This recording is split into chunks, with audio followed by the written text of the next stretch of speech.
প্রিয় ভাইরা, এই দুনিয়াটা কি হাসরের মাঠ নয় কি? আমাদের যে বোঝা মাথায় নিয়েছি, সে বোঝা এই দুনিয়াতে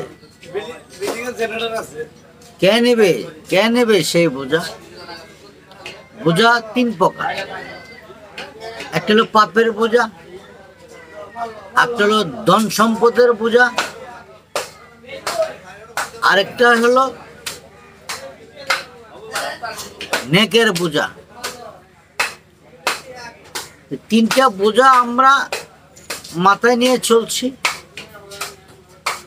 আপনি এই দুনিয়াতে আপনার স্ত্রীকে বলবেন, ছেলেকে বলবেন, মেয়েকে বলবেন, মা বাবা আত্মীয় স্বজনকে বলবেন যে তোমরা আমার পাপের বোঝাটা কিছু হালকা করে দাও, আমার পাপের বোঝার কিছু ভাগ নিয়ে নাও। দেখবেন কেউই বোঝার ভাগ নেবে না, হাসরের মাঠে নেবে না, দুনিয়াতে তো নিচ্ছে না। তো সিদ্ধান্তটা আমরা হাসরের মাঠে যাচ্ছি কেন? আমরা দুনিয়ায় তো হাসরের মাঠ। কিন্তু আপনি যে পাপ করে, যে লোভ লালসা করে সম্পদ দলা করেছেন, সেই সম্পদের বোঝা সবাই নিবে।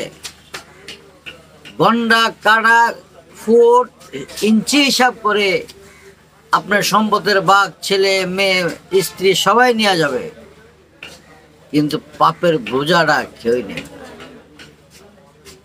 আমার কথা যদি মিথ্যা হয় একটু যাচাই করে দেখিয়েন, জিজ্ঞাসা করিয়েন।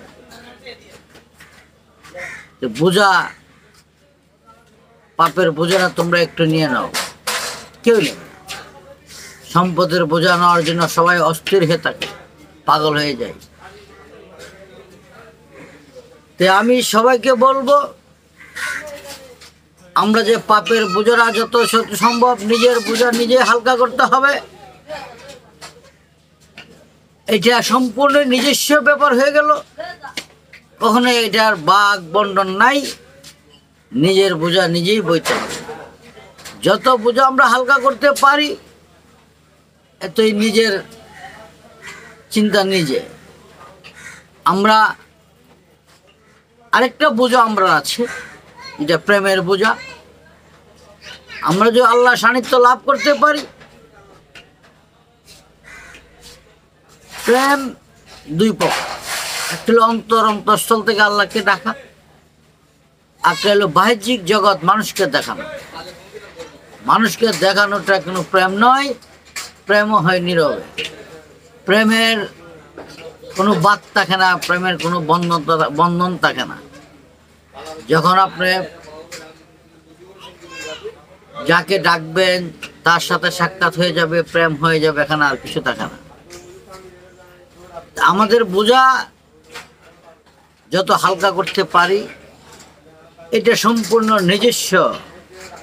আপনি বলবেন সম্পদের, আপনার চলে যাওয়ার পরও সম্পদের ভাগ নিয়ে টানাটানি করবে, কিন্তু পাপের যে বোঝা আমরা যে বার করেছি, পাপের বোঝা যে বড় করেছি, আপনি চলে গেলেও নেবে না, থাকতেও নেবে না। এই চিন্তাটা আমরা সবাই জানি, জানার পরেও আমরা এই পাপের বোঝা শুধু বাড়ি করে চলছি, শুধু বাড়ি করে চলছি। আমরা তিনটা জিনিস কন্ট্রোল করলে আমাদের পাপের বোঝা হালকা হয়ে যায়। লোভ লালসা। লোভ লালসা কন্ট্রোল করতে পারলে